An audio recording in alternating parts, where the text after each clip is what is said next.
Dans l'immensité du désert libyen, un homme a défié l'un des empires les plus puissants de son temps. Omar al-Mokhtar, surnommé le lion du désert, a sacrifié sa vie pour la liberté de son peuple. Voici l'histoire d'un héros immortel. Les débuts d'Omar al-Mokhtar.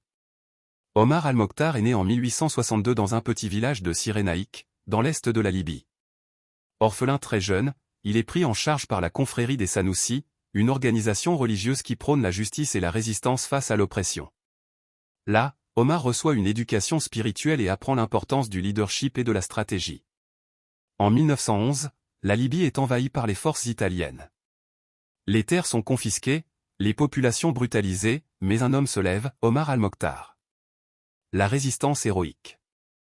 À plus de 50 ans, Omar al-Mokhtar devient le leader de la résistance libyenne. Avec seulement des cavaliers et des fusils rudimentaires, il lance une guerre de guérilla contre les Italiens. Grâce à sa connaissance du terrain, il inflige de lourdes pertes à une armée bien mieux équipée. Omar ne combat pas seulement avec des armes, mais avec des principes. Il interdit à ses hommes de tuer des civils ou de piller, ce qui lui vaut le respect, même de ses ennemis.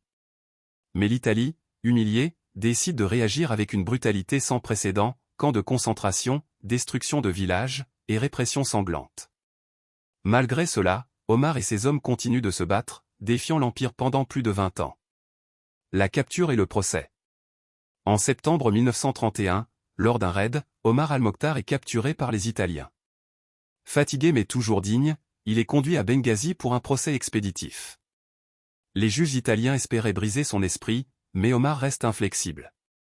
Lorsqu'on lui propose de trahir son peuple en échange de sa liberté, il répond « Je ne trahirai jamais mon pays. Ma vie appartient à Dieu ».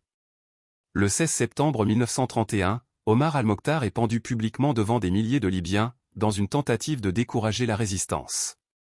Mais son sacrifice allume une flamme qui ne s'éteindra jamais. L'héritage d'Omar al-Mokhtar. Omar al-Mokhtar est bien plus qu'un héros national.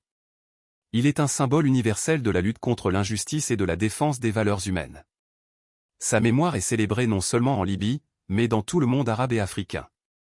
Même après sa mort, son combat a inspiré l'indépendance de la Libye en 1951. Nous ne nous rendrons jamais. Nous gagnerons ou nous mourrons. Ces mots résonnent encore, rappelant que la liberté a toujours un prix. Omar al-Mokhtar a prouvé qu'un homme, armé de foi et de courage, pouvait tenir tête à un empire. Son histoire est un rappel puissant, le combat pour la justice est intemporel. Si son héritage vous inspire, partagez cette vidéo et faites vivre sa mémoire.